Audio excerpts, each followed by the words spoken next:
But things in Delhi, let's shift our focus to that. Akshay Dongre, 8,500 cases in the past 24 hours. It's the highest that we have reported since November last year.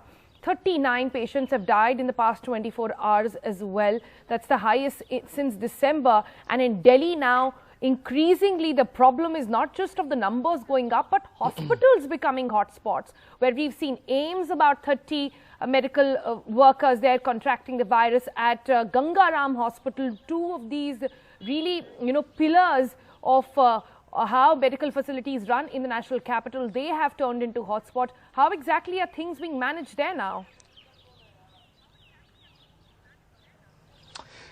Well, Sonal, as far as the hospitals becoming hotspots are concerned, this has been in fact a major worry for the healthcare experts, because they have been saying that when the healthcare workers start to contract virus and when they start to get out of work because of getting infected, then that puts a significant burden on the healthcare infrastructure. It puts a lot of pressure on it, and that is the worst case scenario that we are looking at in the national capital right now. Despite vaccination, how could so many doctors could get COVID? That is a big question that will be answered only by the experts. But at this point of time, the biggest concern for the national capital remains the numbers, because not just this year, Sonal, this is second highest number of COVID count that the national capital has reported. We have active cases significantly going up. The positivity rate, now that is a major concern, Sonal, because the government has said that the testing should be enough so that the positivity rate should be below 5%. Now the testings have been above 1 lakh.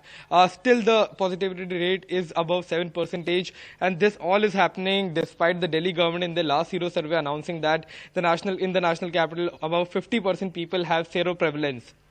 Now, why all of these things happening and what exactly is the government trying to do at this point in time, it still remains to be answered, because despite increasing the bed capacity and putting certain curbs like night curfews, there are a lot more significant things that needs to be done. In fact, when we're talking about ceremonies, when we're talking about cinema halls, when we're talking about Delhi Metro, the bus capacities, a lot more needs to be done to contain the rise of COVID-19, because in the national capital as well, it seems that the people are behaving like it's business as usual, Sonal.